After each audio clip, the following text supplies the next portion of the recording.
Bem, amados irmãos, louvado seja o Senhor por mais essa oportunidade, estarmos juntos, podemos desfrutar da palavra do Senhor.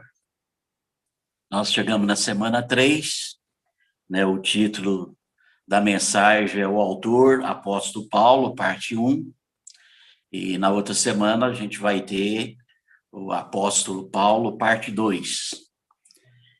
Nós agradecemos ao Senhor pela sua palavra que o Senhor tem dado para nós, uma palavra que pode nos fortalecer, nos encorajar e nos suprir para que nós possamos estar na nossa caminhada, na nossa jornada com Deus, para a edificação da igreja, para trazer o Senhor de volta.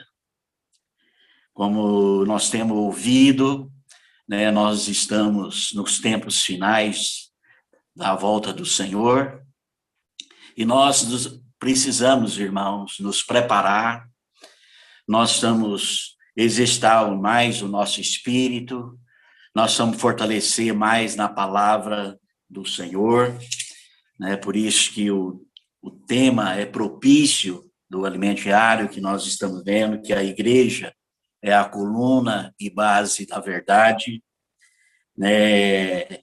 Nesse alimento diário, nós estamos vendo a cumplicidade na obra do Senhor, e nós vemos, através da vida de Paulo, um homem de consagração, um homem que foi uma libação para servir as igrejas, os irmãos, com todo o amor, com toda a propriedade, se entregando totalmente para edificação da igreja, né, como Deus deu a visão para ele da economia de Deus, né, que é o plano de Deus. E isso também foi o norte da vida de Paulo, né, e também tem que ser o norte na nossa vida, a visão da economia de Deus. Né, a economia de Deus é a vontade de Deus, é o prazer de Deus, é o propósito de Deus, o qual eu estou incluído, você está incluído, todos os filhos de Deus estão incluídos nesse plano de Deus. E esse plano de Deus dá prazer para Deus, dá alegria para Deus e dá satisfação para o homem.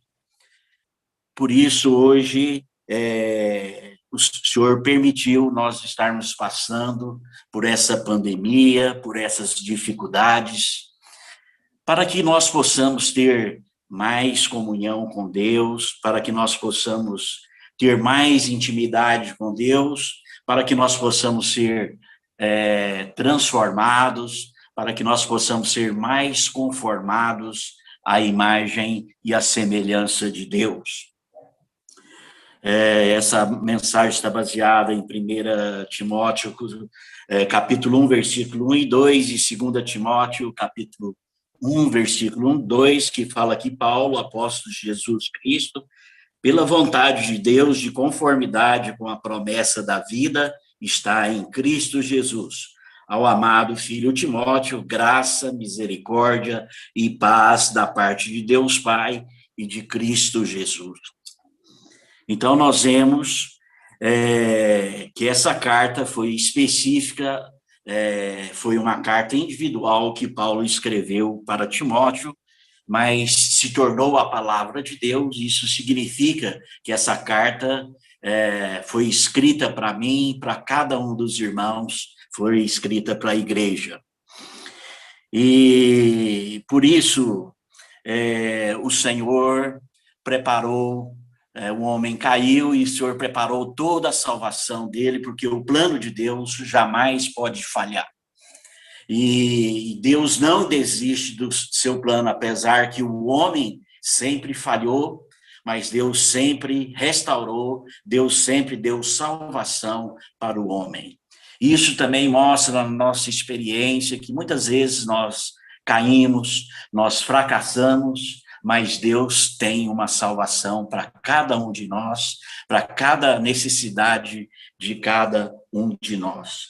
Por isso que ele mandou o seu filho Jesus, esse Deus né, se encarnou, né, viveu 9 meses na barriga de uma mulher escolhida por Deus, Maria.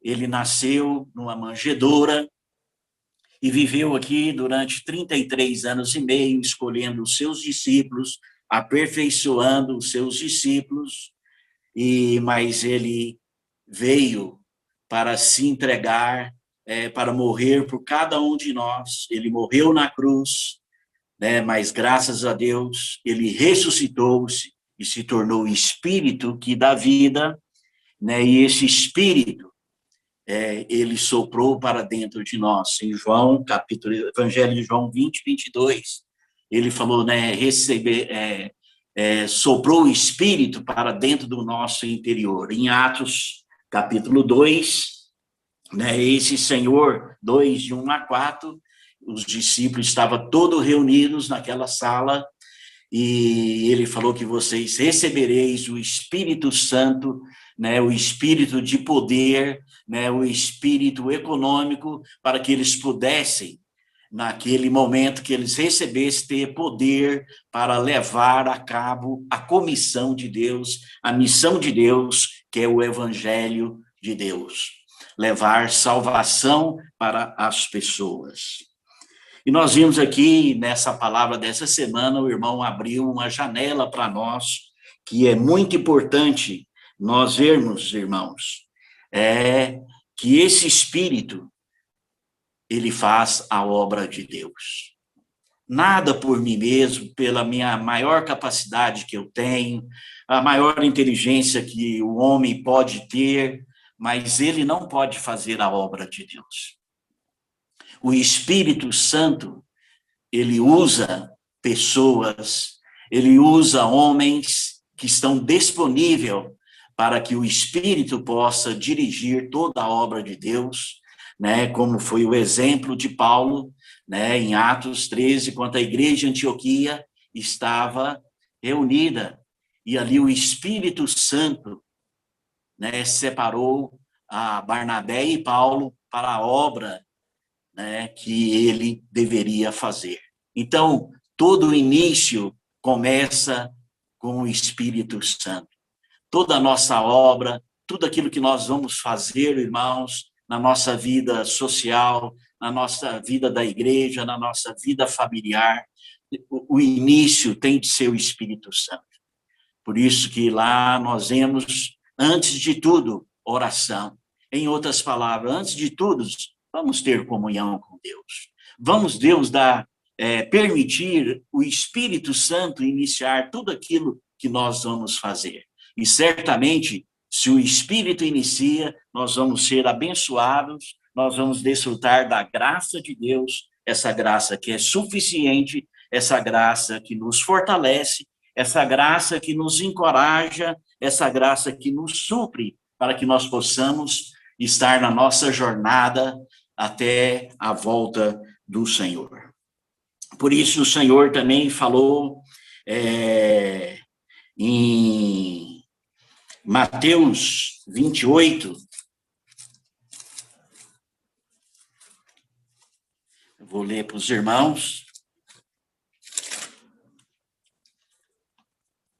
28:20 fala, ensinando a guardar todas as coisas que vos tenho ordenado. Eis que estou convosco todos os dias, até a consumação dos séculos. Né? Ele falou, ensinando a guardar todas as coisas que eu vos tenho ordenado. Nós temos ouvido a palavra fundamental. Essa palavra fundamental não pode ser uma doutrina para nós. Essa palavra fundamental é a base, é a coluna da igreja. É por isso nós estamos da palavra fundamental, ela nos dá o sustento, ela que nos vai nos ajudar, nos fortalecer para que nós podemos passar por todas as dificuldades que nós temos no nosso dia a dia. E nós somos da palavra profética para que nós possamos ter a direção. Por isso que lá em 2 Pedro fala que essa palavra profética, ela brilha como uma candeia. Ela nos traz luz para o nosso caminho, ela traz luz para a nossa direção. Então, nós temos clareza, nós temos visão da nossa missão, do nosso encargo, daquilo que Deus deu para nós, que é pregar o evangelho da graça para aqueles que não conhecem o Senhor e pregar o evangelho do reino para aqueles que conhecem o Senhor, para que possa participar da edificação da igreja como corpo de Cristo. Né? A igreja precisa estar edificada e Deus usa-nos, a cada um de nós, para que nós possamos edificar a sua casa, a sua igreja. E ele fala na parte do versículo, né? Eis que estou convosco todos os dias até a consumação do século. O Senhor está com você, irmão. Amado irmão, amada irmã, você não está só, né? Deus está com você. Em toda situação, tanto na alegria, no seu regozijo, nas suas vitórias, Deus está conosco. Mas Deus também está conosco quando nós caímos, quando nós fomos derrotados, quando nós estamos sendo perseguidos, quando nós estamos sofrendo. Quando nós estamos em tribulação, Ele está conosco. Essa é a promessa do Espírito. Estarei convosco todos os dias, até a consumação do século. Amado irmão, você não está só. Eu não estou só. O Espírito está conosco todos os dias, 24 horas. Está conosco para te suprir, para nos encorajar, para nos fortalecer. Por isso ele está conosco todos os dias. E o Senhor, eu sempre gosto daquele versículo de Apocalipse, capítulo 2, versículo 5. O Senhor fala para a igreja em Esmirna: eu conheço a tua tribulação. Irmão, amado irmão, amada irmã, Deus conhece a tua tribulação. O Senhor conhece o que você está passando. Você que perdeu o ente querido, né? Você que perdeu o emprego, você que está angustiado, né? Você que está desempregado, né? Você que tem problema de relacionamento com os familiares, você que tem dificuldade com alguma situação, Ele está conosco. Ele está com você. Lembre disso, irmão. Usa o teu espírito, né? Fale com Deus, como a palavra que nós ouvimos na sexta-feira, né? Fala com Deus o que você está sentindo, né? Abre o seu coração, né? Fala o seu sentimento, as suas angústias, as suas dificuldades. O Senhor é o Espírito. E o Senhor, Ele passou tudo o que nós passamos. Ele é um homem que sabe o que é sofrer. Ele sofreu mais que todos os homens da terra. E o maior sofrimento foi a sua morte na cruz. E Ele passou e Ele venceu todas as coisas. Por isso, irmãos, vamos usar o nosso espírito. Vamos ter comunhão com o Senhor. Eu gosto desse versículo de Zacarias e Ageu. Vou ler Ageu, capítulo 2, versículo 5. Ele fala assim: segundo a palavra da aliança que fiz convosco, quando saíste do Egito, o meu espírito habita no meio de vós. Não temais. Irmãos, eu conheço a vossa tribulação, mas o Espírito está no meio de vós. O Espírito está dentro de você. Não temas. Usa o Espírito. Usa o seu Espírito. Esse Espírito é o próprio Deus, é o Deus triuno. Por isso que lá em Deuteronômio 8:7, fala que esse Espírito é o quê? Porque o Senhor teu Deus te faz entrar numa boa terra, terra de ribeiros, de águas e fontes, e mananciais profundos, e sair dos vales e das montanhas. Aleluia! Esse Espírito é o Deus triuno, como o Pai sendo o manancial, o Filho sendo a fonte, o Espírito sendo o ribeiro para me alcançar, para te alcançar em toda e qualquer situação. Irmãos, esse Deus triuno como Espírito é suficiente. Ele te capacita, ele te fortalece, ele te dá poder, ele te faz vencer, porque ele está em você, ele está em mim, ele está em cada um de nós. Zacarias, capítulo 4, versículo 6, fala assim: prosseguiu ele e disse: essa é a palavra do Senhor a Zorobabel, não por força, nem por poder, mas pelo meu espírito, diz o Senhor dos exércitos. Não é pela minha força natural, não é pelo meu poder, pela minha capacidade, é pelo meu espírito. Irmãos, Deus conhece o que você está passando. Deus sabe tudo, cada detalhe de que cada um de nós estamos passando. É o Espírito que nos dá a vitória. É o Espírito que nos dá a força. É o Espírito que nos dá a graça suficiente para que nós possamos passar por essa tribulação que nós estamos passando. Apesar de nós não estarmos reunidos presencialmente, nós estamos aqui, né, pelo Zoom, mas nós temos uma comunhão 24 horas direta com Deus. E nós podemos ter comunhão com os irmãos. Deus preparou. O inimigo pensou que ia fechar todos os locais de reunião, mas nós estamos aqui ouvindo a palavra de Deus na quarta-feira, na reunião de oração na quinta, na sexta-feira, no sábado, no domingo, no partir o pão, à noite a palavra. Deus tem dispensado ricamente para nós.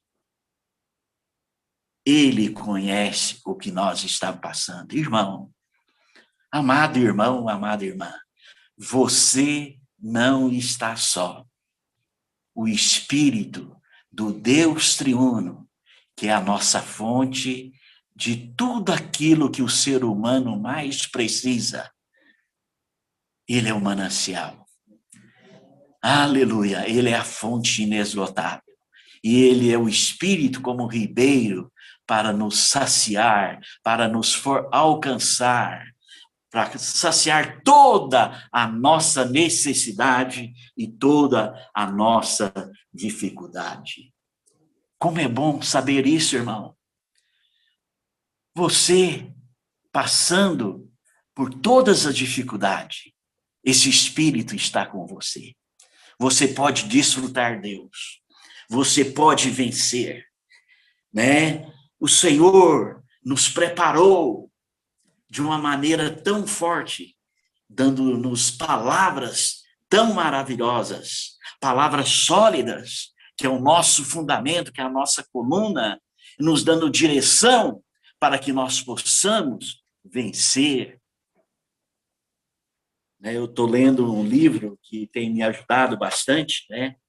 Fala, é o homem que Deus usa, é do irmão Tozer, Spurgeon e do irmão Atmani.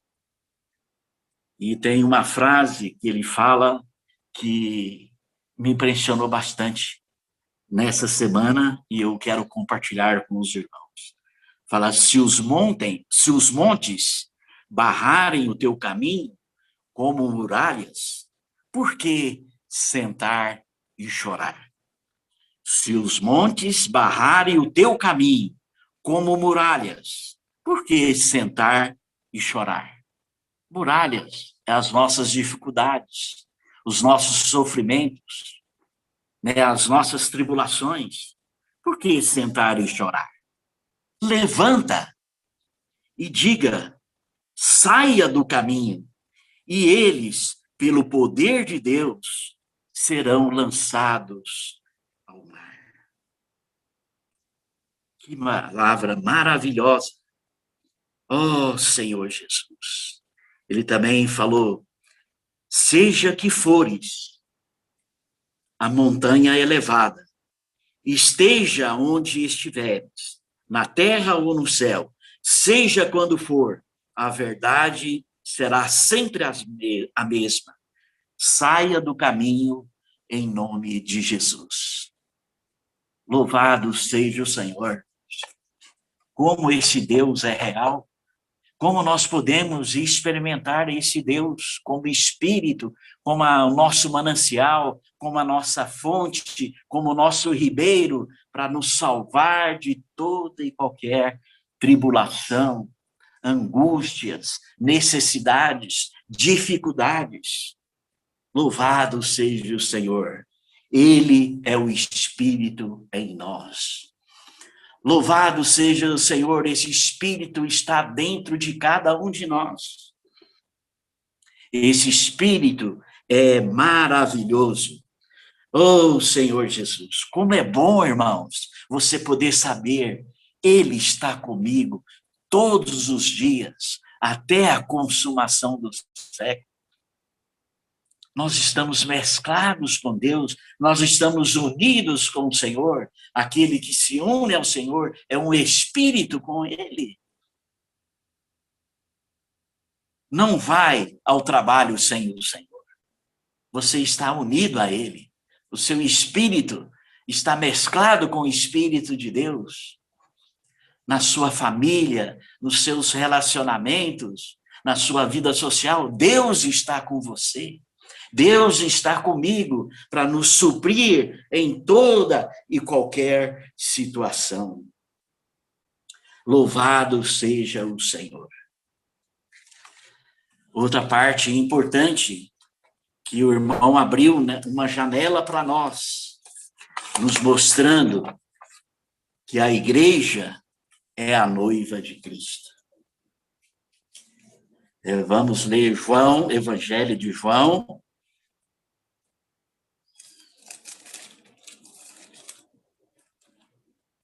capítulo 3, versículo 29. O que tem a noiva é o noivo, o amigo do noivo que está presente, e ouve muito e se regozija por causa da voz do noivo, pois esta alegria se cumpriu em mim. Convém que ele cresça e que eu diminua. Olha, a igreja é a noiva do Senhor. Nós somos o amado do Senhor. Né? Deus está preparando a igreja, porque a igreja é o seu complemento, a igreja é a sua satisfação, a igreja é o descanso de Deus, é o amor de Deus, é a menina dos olhos de Deus. A igreja, eu, você, é a noiva de Cristo. E Deus está ansioso para esse casamento acontecer. E nós cremos que esse casamento está prestes a acontecer. A volta do Senhor está próxima. E no milênio, nós vamos ter esse grande casamento.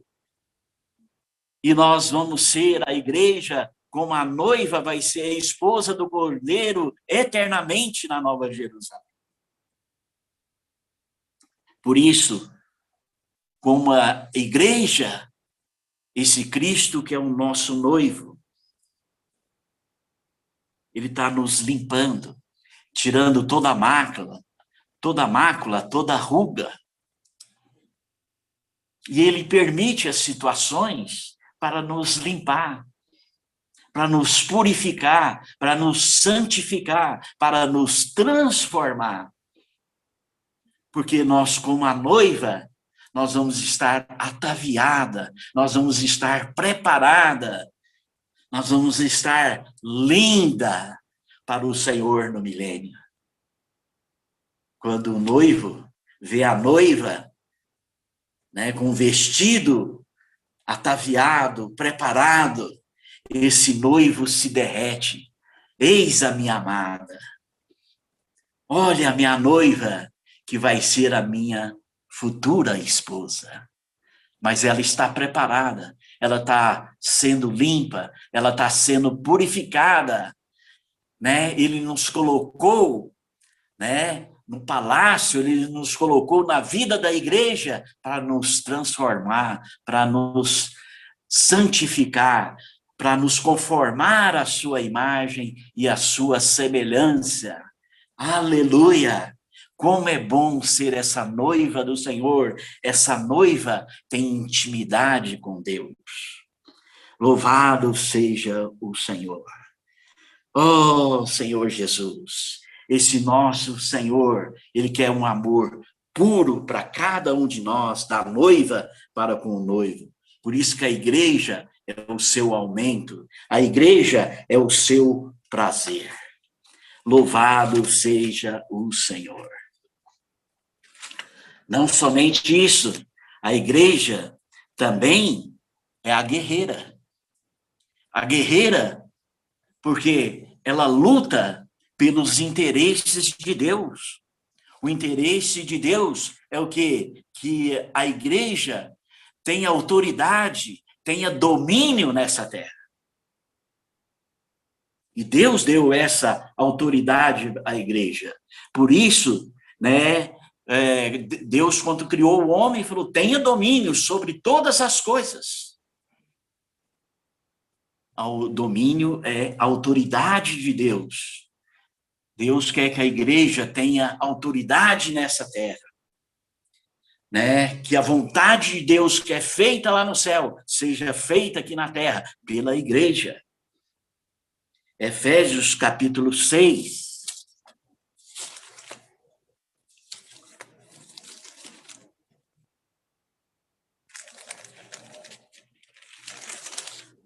Efésios capítulo 6, versículo 10. Quanto ao mais, sede fortalecida no Senhor e na força do seu poder, revestir de toda a armadura de Deus para poder ficar firmes contra as ciladas do inimigo. Irmãos, olha só, a igreja, como a guerreira, ela precisa ser o quê? Fortalecida no Senhor. O Senhor dá poder, o Senhor dá autoridade para a igreja. Por isso, o Senhor dá força para nós vencermos toda e qualquer situação. Por isso o Senhor falou lá em Mateus, o que a igreja amarrar aqui na terra vai ser amarrado no céu. O que a igreja desamarrar aqui na terra vai ser desamarrada nos céus. Porque Deus deu a autoridade e poder para a igreja. E as portas do Hades não prevalecem contra a igreja edificada.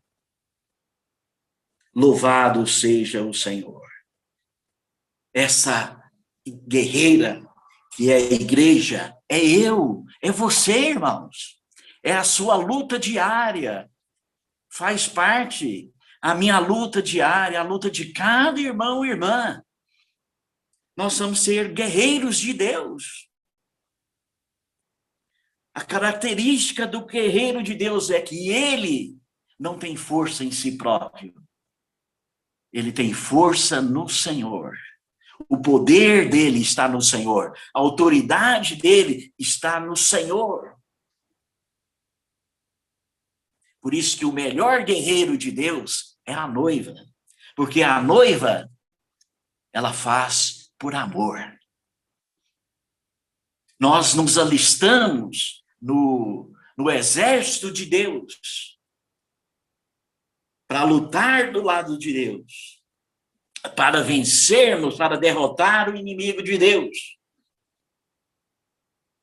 Por isso, lá em Romanos, Paulo fala, em breve, né, Deus colocará os nossos inimigos debaixo dos nossos pés. Em breve, a vitória será completa. Na batalha de Armagedon, o Senhor e os vencedores. Cristo como a noiva.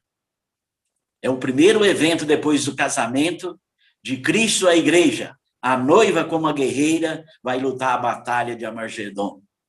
Louvado seja o Senhor. Nós lutamos por amor. Nós não retrocedemos.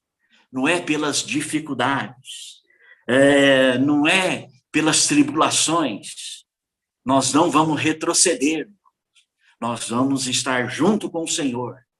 Não é dificuldade, não é problemas, não é tribulação que nos vai desencorajar a cada um de nós. Nós vamos ser obediente a esse Senhor. Nós vamos ser fiel a esse Senhor. Aleluia! Nossa, e por isso aqui fala que a nossa luta, nós nos revestimos da armadura de Deus. Porque a nossa luta não é contra carne e sangue, é contra os principados e potestades. Louvado seja o Senhor. Como é bom saber, Ele está conosco todos os dias, até a consumação dos séculos. Como é bom saber que nós somos a noiva do nosso amado noivo. Como é bom saber que nós somos o guerreiro de Deus. Nós lutamos por amor. Nós somos obedientes ao nosso Senhor.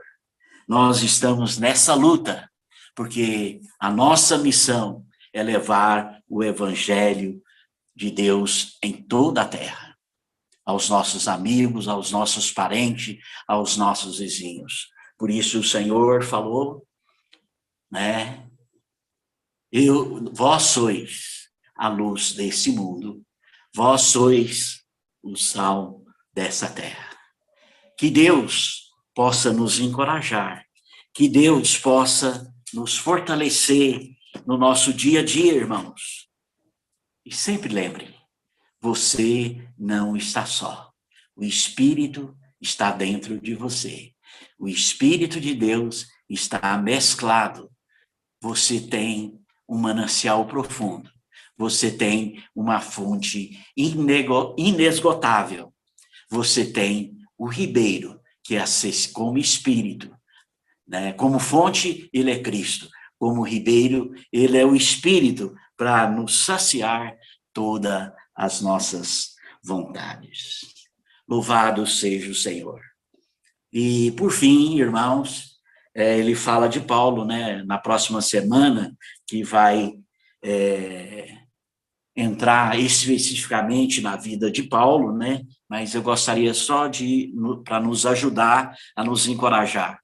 Como Paulo também faz parte dessa noiva, como Paulo também faz parte dessa guerreira de Deus, né, a igreja como a guerreira do Senhor. Paulo tinha uma característica muito importante, irmãos. Ele tinha um coração puro. Ele tinha uma consciência boa. E ele tinha uma fé sem hipocrisia. Esse Paulo tem que ser um modelo para nós. Ele sofreu bastante. Ele falou, muito angustiado, né? Se você lê Coríntios, você vê todos os sofrimentos que ele passou. Mas ele sabia em quem ele tinha crido. Estou certo. Por aquele que nos salvou, há de completar a nossa salvação até o dia de Cristo Jesus. Aqui,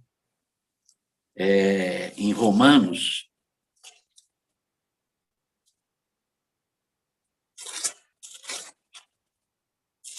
capítulo 11.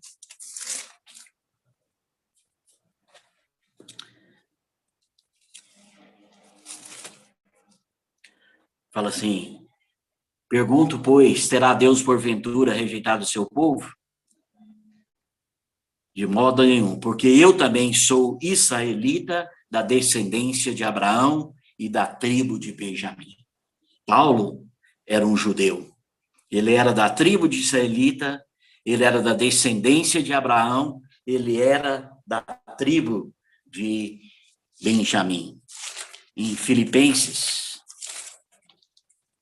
capítulo 3,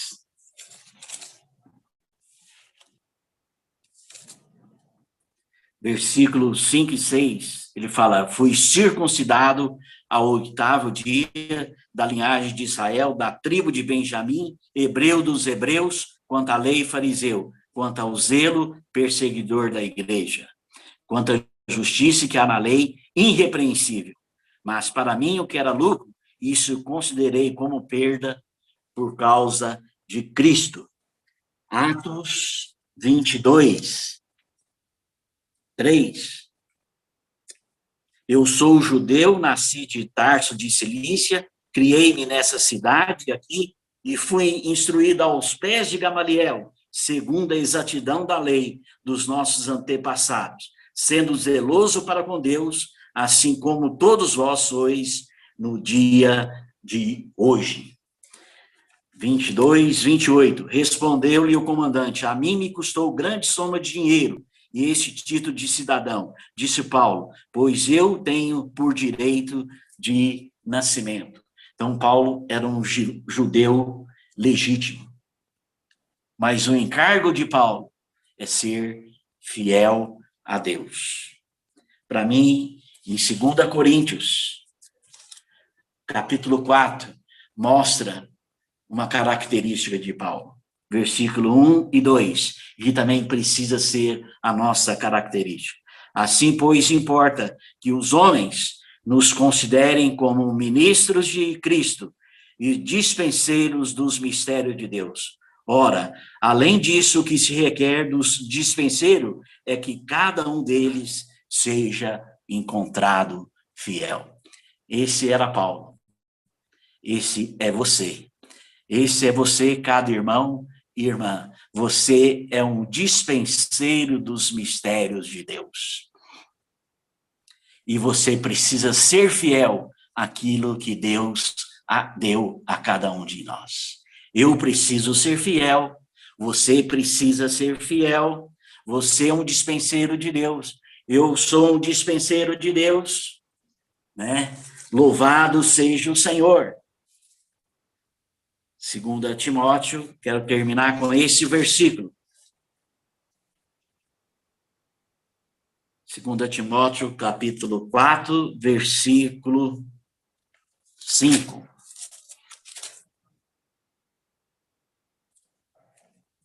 Tu, porém, sê sóbrio em todas as coisas. Suporta as aflições. Faz o trabalho de um evangelista. Cumpre cabalmente o teu ministério. Que Deus abençoe a cada irmão e a irmã. Lembre-se, seja sóbrio em todas as coisas. Suporta as aflições. Faze o trabalho de um evangelista. Cumpre cabalmente o seu ministério. Que Deus abençoe a igreja em Uberaba. Deus abençoe a cada um de nós. Em teu nome, nós te agradecemos. Jesus é o Senhor. Amém.